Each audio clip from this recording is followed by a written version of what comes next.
Igreja do Senhor Jesus Cristo, presente aqui no santuário e em todos os lugares, nos acompanhando pela internet, paz seja contigo. Eu convido tua preciosa atenção para a leitura da palavra do Senhor nosso Deus, através do Salmo 43. Nossa liturgia hoje, ela está alicerçada em dois salmos, o 42 e o 43. E eu quero conversar com vocês a respeito do Salmo 43. O Salmo 43 traz uma oração que diz assim: Faze-me justiça, ó Deus, e defende a minha causa contra uma nação ímpia. Livra-me do homem fraudulento e injusto, pois Tu és o Deus da minha fortaleza. Por que me rejeitaste? Por que ando de luto por causa da opressão do inimigo? Envia a Tua luz e a Tua verdade para que me guiem e me levem ao Teu santo monte e aos Teus tabernáculos. Então irei ao altar de Deus, a Deus que é a minha grande alegria, e ao som da harpa eu Te louvarei, ó Deus, Deus meu. Por que você está abatida, ó minha alma? Por que se perturba dentro de mim? Espere em Deus, pois ainda o louvarei, a Ele, meu auxílio e Deus meu. Que o Senhor nos abençoe. Pai Santo, na Tua presença, dai-nos a iluminação e a instrumentalização do Teu Espírito Santo, para que a Tua voz e a Tua vontade seja soberana diante dos nossos olhos, dos nossos ouvidos, dos nossos corações. Em nome de Jesus que nós oramos. Amém. Quando nós lemos este salmo, que é um salmo de aflição, eu me coloco e podemos nos colocar no mesmo lugar em que o salmista se encontrava quando escreveu essa linda peça. Quem aqui já não viveu um dia como este? Absolutamente todos nós já vivemos, estamos vivendo ou certamente ainda viveremos um dia em que a vida parece que saiu do prumo, um dia em que a vida parece que está balançando de um lado para outro. As coisas parecem fugir ao nosso controle, aquele controle que nós achamos que temos. Quando nós percebemos que as coisas não vão como nós queremos que elas estejam indo, ficamos preocupados, a gente já acorda e percebe logo no início do dia que os pensamentos estão mais pesados do que o próprio travesseiro que nos acolheu durante toda aquela noite. Algumas pessoas chamam isso de ansiedade, outros chamam isso de angústia. Eu prefiro chamar isso de vida comum em um mundo caído, porque todos nós ou passamos por isso, como eu disse, ou haveremos de passar. O mundo onde o pecado tenta bagunçar o interior da gente, e de vez em sempre ele consegue, de modo que, como eu disse, todos nós passamos ou estamos passando por esse momento de perturbação. O Salmo 43 é um daqueles salmos que nomeiam esses sentimentos. E nomear os sentimentos, as coisas que nos afligem, é um grande exercício para qualquer ser humano. Nós sentimos aquele aperto no coração, aquele incômodo no coração, mas se alguém nos perguntar por que você está assim, nós temos dificuldade de nominar. Nós não sabemos dizer por quê, nós sabemos dizer que não estamos bem, mas a gente não sabe dizer qual o nome. Por isso que normalmente quando nós oramos, nós falamos: Senhor, abençoa a toda a minha família. Mas quem pede para abençoar todo mundo, não está pedindo para abençoar ninguém. Senhor, abençoa a minha vida em todos os sentidos. Eu não estou pedindo para Deus abençoar a minha vida em sentido nenhum. Jesus diz: eu conheço as minhas ovelhas e as chamo pelos nomes. Nós temos algumas ovelhazinhas aqui dentro do nosso coração, são os nossos sentimentos. E nós precisamos chamar esses sentimentos pelo nome. Nós precisamos dar nome aos bois literalmente. Eu usei uma expressão aí de um irmãozinho que vai chegar na beira da cerca e vai chamar o seu gado pelo nome. E citei como exemplo, numa ocasião, um primo meu aqui em Parapuã que tinha uma manada fabulosa de gado. Ele tinha lá acho que 3 vaquinhas. Mas uma delas era toda malhada. Adivinha o nome da vaquinha? Maiada. E ele encostava na cerca, tinha as 3 vaquinhas lá e dizia: vem Maiada, co. A Maiada vinha. A Maiada sabia que a prosa era com ela. Dentre as 3 vaquinhas, ele sabia exatamente com quem ele queria lidar naquele momento. E como é que você nomina as suas questões? Você sabe exatamente o que é que se passa com o seu coração? O salmista mostra aqui no Salmo 43 um abraço a essas coisas, sem tentar disfarçar a dor, mas dando nome por aquilo que causa a dor no seu coração.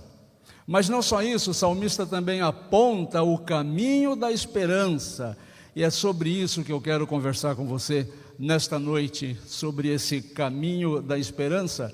Por isso o título da minha mensagem é: quando a alma cansa, Deus sustenta. O primeiro momento nós podemos perceber que quando o coração se sente injustiçado e rejeitado, aparece no Salmo 43, no versículos 1 e 2, nesses momentos o salmista clama por justiça.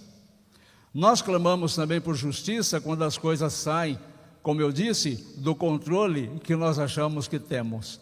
Quando as coisas não caminham como nós gostaríamos que elas caminhassem, nós chamamos isto de injustiça. Nós dizemos: não é justo que as coisas aconteçam desta ou daquela forma. O que nós estamos dizendo? Que as coisas não estão acontecendo ou caminhando como eu gostaria que fosse, e por isso o salmista se sentia injustiçado por conta de gente ímpia e por conta de gente enganadora. De novo aqui a semelhança com a vida de qualquer um de nós. Quem já não se sentiu enganado? E veja, nós só podemos ser enganados por pessoa do nosso convívio. Ninguém é enganado por alguém que nunca viu na vida. Ninguém é enganado ou decepcionado por uma pessoa que vai passando na rua seguindo o seu destino. Nós somos enganados e nos sentimos injustiçados por pessoas com quem nós convivemos. Nós chamamos essas pessoas pelo seu próprio nome. O salmista também se sentia assim e pedia que Deus fizesse justiça com relação às pessoas que ele chama de ímpia, de enganadora. E a expressão que aparece no versículo que nos chama a atenção é: por que me rejeitaste? Essa é a oração que o salmista faz para Deus. Por que me rejeitaste? Na época de Davi, não existia ainda uma expressão que nós cunhamos nos nossos tempos: gente mimizenta. Como eu sou mimizento. Quantas vezes as coisas que eu penso ter sob controle, elas caminham o caminho que tem que seguir, e eu digo a Deus: por que me desamparaste? Por que me rejeitaste?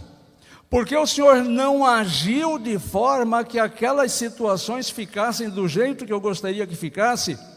Por que me rejeitaste? É uma expressão que revela o drama interior de quem sabe quem Deus é, mas sente por um momento pontual a ausência desse Deus, seu conhecido, que ele sabe quem é, mas que ele sente que se afastou e que não está mais lidando com as coisas dele. Esse salmo, junto com o Salmo 42, compõe um lamento pessoal, escrito muito possivelmente em tempo de perseguição, em tempo de sofrimento. A vida financeira pode nos causar um momento de aflição. Uma vida financeira desregrada pode nos levar à aflição.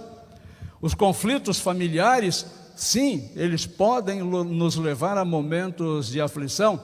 As frustrações profissionais, elas podem, via de regra, fazem isso, elas nos levam às frustrações, e às vezes até dentro da igreja, a gente se sente assim, frustrado, decepcionado, e nesses momentos a gente também grita a Deus, ou tem vontade de gritar, uma vontade menor do que o medo, mas a vontade vai no nosso coração. Deus, por que o Senhor me rejeitou? Por que o Senhor não ouve mais a minha oração? E embora nós tenhamos o temor de professar isto numa prece, o Senhor que sonda o nosso coração, que não ouve as nossas palavras, mas ouve o que nós sentimos, Ele sabe como está o nosso interior. O autor talvez aqui, ele esteja sendo impedido de chegar ao templo, e por conta disso se sente longe da presença manifestada de Deus.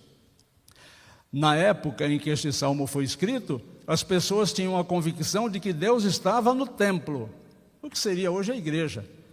Que Deus não estava em qualquer lugar o tempo todo, em todos os lugares, mas no templo. Então o salmista entendia que para ter e viver e conviver com a presença de Deus, ele tinha que ir ao templo.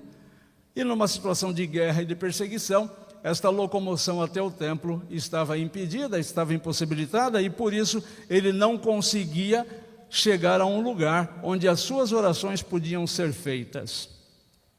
Quem nunca achou também que Deus estava distante no momento de aflição? Quem nunca pensou que Deus estava demorando para responder uma oração?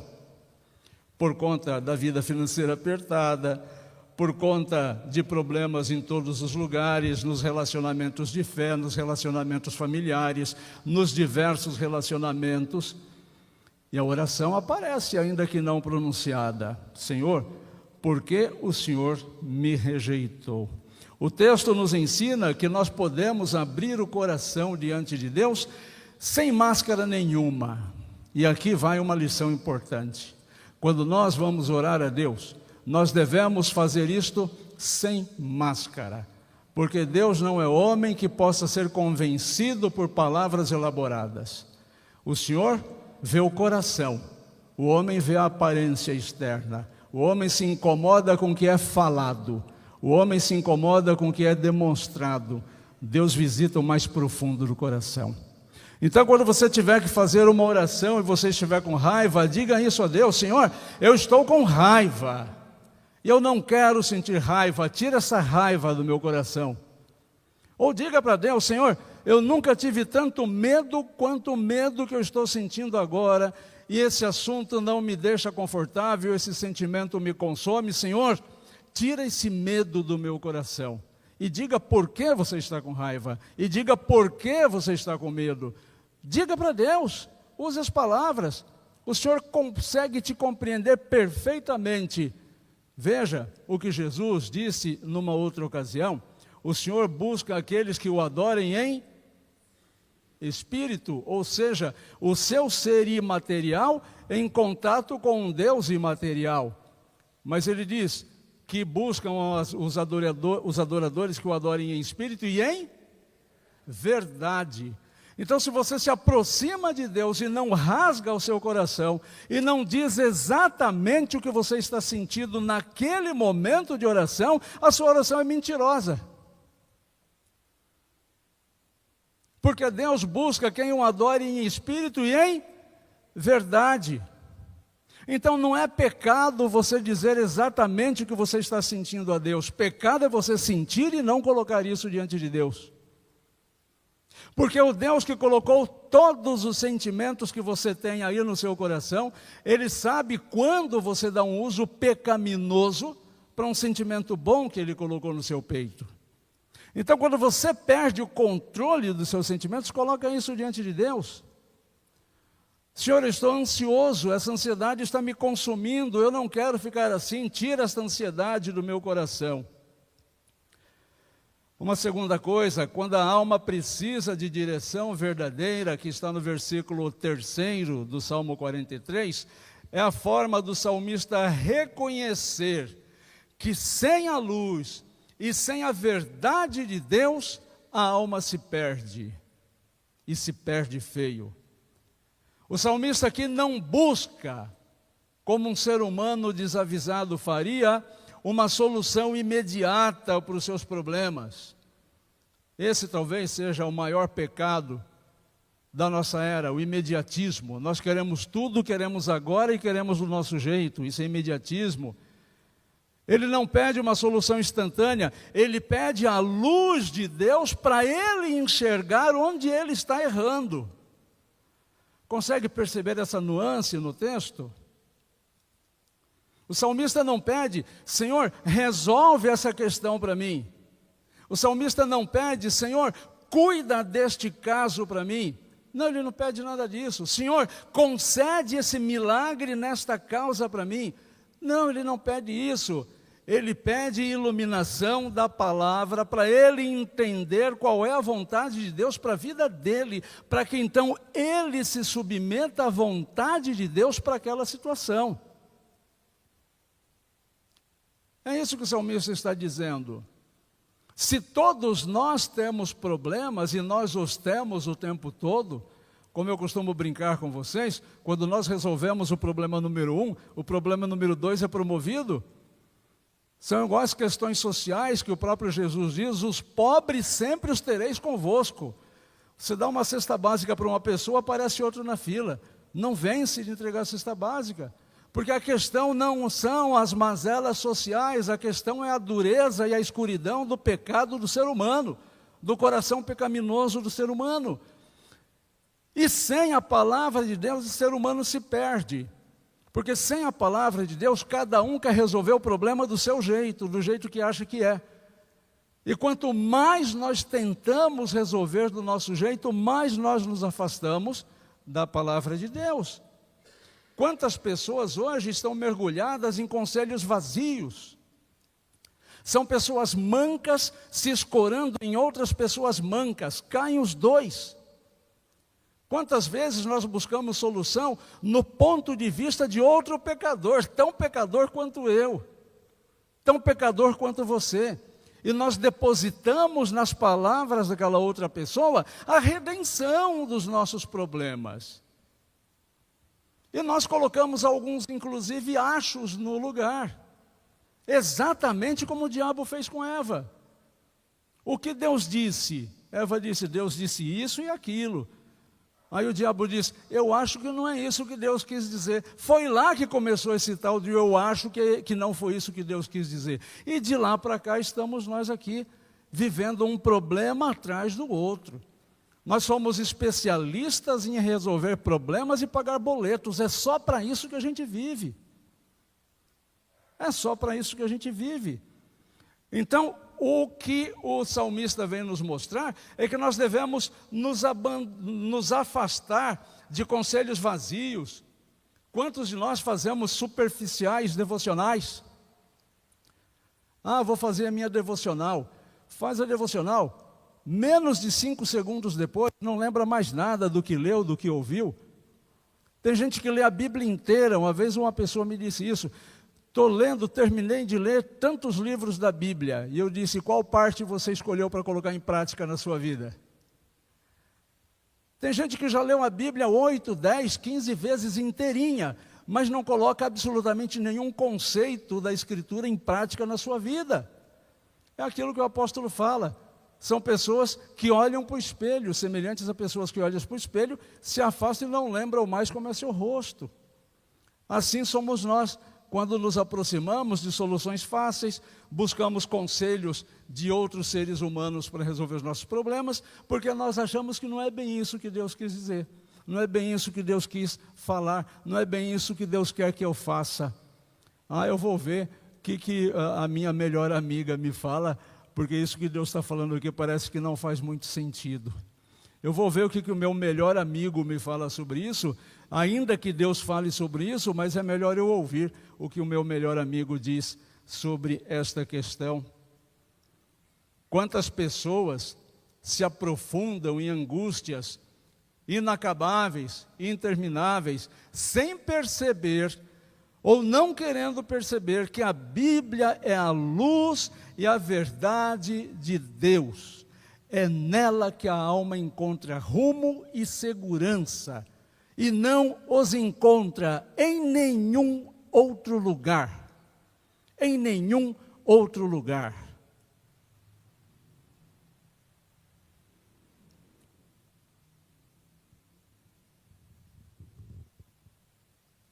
Quando você não souber para onde ir, faça como o salmista. Peça a Deus que te oriente. O salmista disse: envia a tua luz e a tua verdade. A verdade de Deus, não a tua. Se você está com problema no seu coração, já não está claro, já não é fato notório e sabido que os teus conceitos não estão funcionando? Se há sofrimento na tua família, já não está mais do que comprovado que os conceitos tradicionais dessa família não estão funcionando? Se a sociedade vive em guerra e se matando, ela já não demonstrou de uma forma muito efetiva que a cada manhã ela erra de novo? Fora da Escritura não se encontra rumo, não se encontra segurança. Quando você não souber para onde ir, peça a Deus da forma que o salmista pediu. Talvez a resposta que virá para você não venha do jeito que você imagina, porque não é sempre como você quer que a harmonia com a vontade de Deus, mas sempre será do jeito que você precisa. Talvez a orientação de Deus não agrade você. Talvez a orientação de Deus não venha a fazer um cafuné na sua cabeça. Talvez a vontade de Deus não venha confirmar as tuas limitadas pretensões. Mas acredite, a orientação que virá de Deus será exatamente aquela que você precisa. Num terceiro e último momento, nos versículos 4 e 6, mostra que quando a esperança ressurge, a adoração volta. É difícil cultuar quando a gente está angustiado, não é? Eu já estive próximo de pessoas que eu pedi, faça uma oração, a pessoa, não consigo fazer oração porque eu estou com muita raiva. Mas não é nessa hora que tem que fazer? Faça uma oração. Não consigo porque eu estou muito triste, muito angustiado. Mas não é nesta hora que temos que fazer? Consegue perceber como o pecado do coração acaba dominando todo o ser? Acaba ofuscando o pensamento? Essa é a função do pecado, é afastar você de Deus. Converse com Deus, não posso. Estou muito ocupado agora com o pecado aqui no meu coração. Estou com raiva, estou triste, estou deprimido, estou ansioso, não consigo conversar com Deus. É assim que o ser humano é. Se você se nota assim, não se recrimine. Se você se nota nesses conceitos que eu estou passando aqui, não se entristeça, porque é assim que o ser humano é. Só mostra que você é um ser humano em construção, mas não se conforme em se manter assim. Queira subir o degrau seguinte, queira se elevar, queira crescer. O salmista declara que quando aqueles problemas forem percebidos à luz da orientação de Deus, então ele, o salmista, ele diz que irá ao altar e louvará a Deus. E ele termina pregando para a sua própria alma. E aqui é outro desafio que eu quero fazer para você. Pregar para a própria alma. E o que o salmista diz para a sua alma? Espera em Deus, ainda o louvarei. Então não olhe para as dificuldades como se elas fossem um fim em si. Prega para o teu coração, porque o teu coração é pecaminoso e ele tenta te enganar o tempo todo. Prega para o teu coração. Prega para você mesmo aquelas coisas que você já sabe aqui, mas que não chegou aqui ainda. E diga para você mesmo, calma. Calma que essas coisas vão se resolver e eu ainda vou louvar a Deus por isso. Em momentos de dor, fale com a sua alma, pregue para você mesmo. Lembre de que há esperança em Deus, mesmo que o sentimento demore para te acompanhar no raciocínio. Se você estiver acabrunhado com os problemas, diga isso para você. Eu ainda vou louvar a Deus por este momento. E pode ser que o sentimento do seu coração ainda leve algum tempo para acreditar nisso. Mas se você não começar agora a pregar por teu coração, ele nunca vai acreditar nisso. Então se mantenha firme, seja repetitivo, faça como o salmista, diga: eu ainda vou louvar a Deus por esta confusão toda que está acontecendo na minha vida. Não é pecado se sentir triste, não é pecado estar ansioso, não é pecado sequer estar depressivo, não é pecado ter medo, também não é pecado ter raiva. Esses sentimentos são provocados pelo lado de fora da gente. O pecado está em permitir que estes sentimentos, seja qual for, domine todo o teu ser e paralise você. Impeça você de olhar para o autor e consumador da fé. Pecado é você abandonar a esperança em Cristo para abraçar o capeta. Isso é pecado. Isso é pecado. Enquanto houver fôlego, há motivo para louvor. Inclusive nos momentos de dificuldade, se você tiver consciência de que Deus está no controle de absolutamente todas as coisas. E quer saber? Se você olhar para a tua vida neste momento, nesta perspectiva, e olhar para o passado, você vai ver como Deus estava no controle de todas as coisas e trouxe você até este momento aqui. Concluindo, o Salmo 43 nos ensina pelo menos 3 atitudes para os dias de alma cansada. Seja honesto com Deus sobre os teus incômodos. Seja muito honesto com Deus sobre os teus incômodos. Na tua particularidade, no teu quarto de oração, no teu cantinho da hora secreta, seja muito sincero com Deus, porque Ele conhece o teu coração. E Ele não é o Deus da mentira. O pai da mentira é o outro. Deus é Deus de verdade. Então não tenha receio de rasgar o seu coração diante de Deus. E busque direção na palavra de Deus, não em soluções fáceis. Não existe campanha de 7 sextas-feiras para alcançar a bênção. Você não lê isso em lugar nenhum da Bíblia. Então, se não está na Bíblia, não é verdadeiro. Se não está na Bíblia, é invenção de homem. Se é invenção de homem, não é coisa para você seguir. Busque a solução na palavra de Deus. Se não está na palavra de Deus, nem estica o chiclete. Se não está na palavra de Deus, nem siga com a prosa. Maldito o homem que confia no outro homem. Você vai confiar a tua espiritualidade, o teu estado emocional e o teu futuro espiritual na mão de um outro pecador manipulador? Então você não precisa comprar um ramo de trigo de R$350 para levar a bênção para a tua casa. Isso é superstição. Isso é pura superstição. Você não precisa ter o lencinho ungido do apóstolo, até porque não existe mais nenhum apóstolo vivo. O último apóstolo que morreu aí, que se sabe, é o apóstolo João, que morreu na ilha de Patmos de velhice. Os outros antes deles foram todos assassinados. Portanto, não existe nenhum apóstolo. E se existir, deve estar bem velhinho.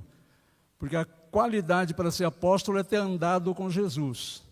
Você conhece alguém de 2000 e tantos anos de idade que andou com Jesus? Não andou com Jesus? Então não é apóstolo. Mas eu vejo gente da minha igreja chamando fulano de tal de apóstolo. Ah, o apóstolo fulano de tal. Apóstolo para os quintos dos infernos. Apóstolo coisa nenhuma.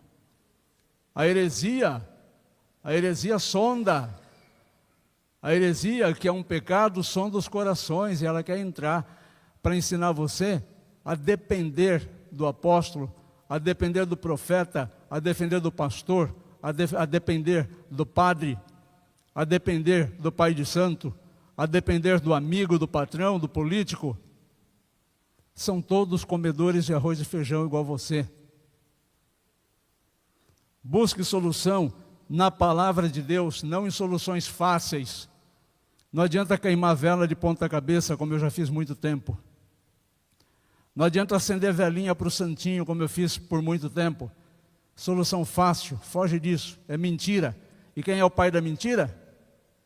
É esse trenzinho que vocês falaram, eu não devia ter falado, viu? Não tem que falar o nome dele. Fala o outro, a concorrência. Não, brincadeira, tem que dar nome aos bois sim. Esse serzinho que já foi vencido e que não tem nenhuma influência sobre a tua vida se você tem o Espírito Santo no teu coração. Mas ele tem influência sobre um outro ser humano que ainda não tem o Espírito Santo no seu coração. E esse outro ser humano pode sim se aproximar de você para literalmente infernizar a tua vida.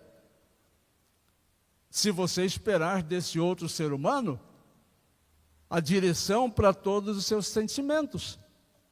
Quando você coloca o teu nível de felicidade nas mãos de outra pessoa, isso é um absurdo, e muito injusto, porque ninguém é responsável pela felicidade do outro. Nos relacionamentos, a gente não coloca muito isso, né, Tânia? O Gustavo vai me fazer muito feliz. Isso é muito injusto. Ninguém pode assumir essa responsabilidade de fazer o outro feliz. Isso não é possível, porque somos nós individualmente que decidimos se somos felizes ou infelizes, dependendo do valor, do lugar, da pessoa, do objeto a que você atribui o grau de felicidade. O seu valor de felicidade deve estar nas mãos do Senhor Jesus Cristo. Então busque sempre direção da palavra, não soluções fáceis. E em terceiro lugar, fale a sua alma sobre a esperança que é em Cristo. Pregue para você mesmo. Enquanto você não pregar para você mesmo, sua vida não vai mudar. Se ao final do ano você não faltar a nenhum culto de domingo, e eu estou só nominando os domingos, e é impossível que uma pessoa tenha evolução espiritual frequentando apenas um culto por semana. Mas vamos supor que você frequentou todos, você ouviu 54 sermões. Não era para a vida estar melhorzinha um pouco? Depois de ouvir 54 sermões? Então vamos considerar aqueles que vão mais de uma vez para a igreja, mais aquele que ouvem os pastores coaches no Instagram, mais aqueles que ouvem as mensagens que são compartilhadas pelos Faces e WhatsApps da vida. Era para a gente ser super crente, era para a gente estar triscando santidade. Era para a gente botar a mão na cabeça da pessoa e ela ser arrebatada para o céu imediatamente. Era para a gente estar andando e as pessoas serem curadas com a nossa sombra. E por que isso não acontece? Porque a gente ouve, mas não chega aqui. E por que não chega aqui? Porque a gente não prega para a gente mesmo. Porque a gente ouve a verdade de Deus, mas só ouve. E ouvir, gente, o diabo ouve. Lê as Escrituras. O diabo acompanhou a fabricação das Escrituras. Ele conhece cada vírgula da Escritura. Ele foi tentar Jesus com a Escritura. Foi o que nós dissemos domingo passado na escola dominical, que infelizmente a maioria de vocês não veio, mas nós dissemos isso, que nós temos que procurar ser discípulos e aprender sobre Jesus. Aprender de Jesus, não sobre Jesus. Porque sobre Jesus o diabo sabe muito mais que você e ele continua sendo o diabo. Se ele aprendesse de Jesus, talvez ele nem tivesse sido expulso do céu. Você deve saber muita coisa sobre Jesus, mas você pode quantificar o que você sabe de Jesus, que você prega para a sua vida. Então fale a sua alma sobre a esperança que há em Cristo. Diga para a sua alma, sim, estou enfrentando uma incerteza, mas ainda vou louvar a Deus por conta deste momento que eu estou vivendo na minha vida. Então se você está abatido hoje, que você não tenha vergonha disso, porque Jesus conhece bem a dor humana, conforme Hebreus 4,15. Jesus mesmo orou em agonia no Getsêmani. Mas lembre-se, a cruz terminou em ressurreição. A cruz terminou em ressurreição. E o desânimo de hoje pode ser motivo de graça e de louvor amanhã. E como diz um ditado pastoral, que eu acabei de inventar, se a alma anda tropeçando, Quem tropeça para dentro dos braços de Deus está no lucro. Outro dia eu perguntei para a Ritinha, por que aqueles mergulhadores que ficam sentados no barco, de frente para o barco, de costa para o mar, por que eles sempre pulam de costa para a água? Aí a Ritinha falou, não sei, falou que se ele pular para frente, ele cai dentro do barco. Então ele tem que pular de costa para cair na água. Então é mais ou menos isso. Se a alma anda tropeçando, que tropece para dentro dos braços de Deus. Meu irmão, minha irmã, espere em Deus.